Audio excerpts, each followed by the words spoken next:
April 2025 tang amadagi khoi Jiribamda leiba Arambai Tengolgi Isasing Unit 41 na nisagi mayokta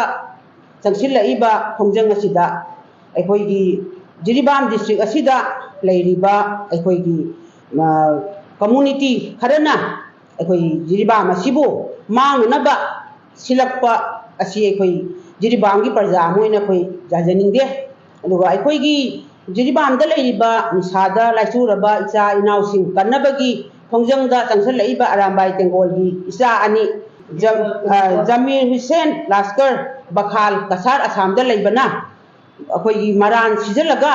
police दा report पीर मतुंगदा अखोई Jiribam police ना फारगा हौजी हौजी कस्टडीदा लैरिबा अखोई अंगांग अनिसे मरा करिगुंबा condition अमता यावदना थादोक पिरौ हाइना अखोई Jiribamदा लैबा इमासिंग नाकेदगी नलुकना अपील तौजरी करिगुंबा मसिदा पुलिसनासु हाइरिबा खोंजंग निसादा तावरिबा अदुगा लानगा हजिकी लानगा मरी लैनना अखोई Jiribam मसिदा वारो मतमसिदा अखोई इसासिंगसिना कंखटनबा कंजनबा होनरिबासी अखोई Jiribamदा लेबा पुलिस अखोई डिपार्टमेंट असु सौगटपियु अतोपा डिपार्टमेंट सौगटपियु अतोपा कम्युनिटी सिन सौगटपियु अतोपा Jiribamदा लेरिबा अखोई प्रजा अखोई मयामसु सौगटपियु हाइबा अपील से अखोइना तौजबनी कम्युनिटी अनिगी मरक्ता लान चथबदा वाना लेरबा अखोई Jiribam डिस्ट्रिक्ट असिदा नाकोइना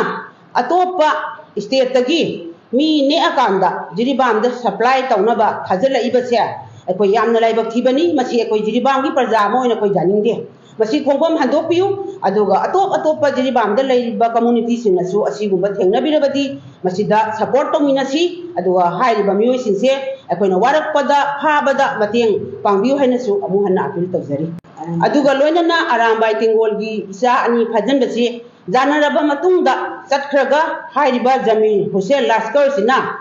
मरान लेतबा सिबो मरान सिबोइना पुलिस रिपोर्ट पीरगा फाबीरिबा असिगी मथक्ता पुलिसना मरान जाउदना थादोपियु करिगुंबा हाइरिबा कंडीशन अमता याउदना कंडीशन पांजनबिरगदी अखोई इमासिंगना अतोप खोंजंग मखा चथबगी अखोइना अखोइदा अखोई वाखल तौरगा लेजरी मरमदुना अखोइना अमुहन्ना पुलिस डिपार्टमेंट दा अपील तौजरी हाइरिबा Arambai इसा अनिसे असिगुंबा अवाबा अदुगा निसादा तावरबा इचासिंगु कन्नबा होनजरिबसिदा सौगटपियु अदुगा कंडीशन जाउदना थादोपियु हाइना हन्ना अपील तौजबनी।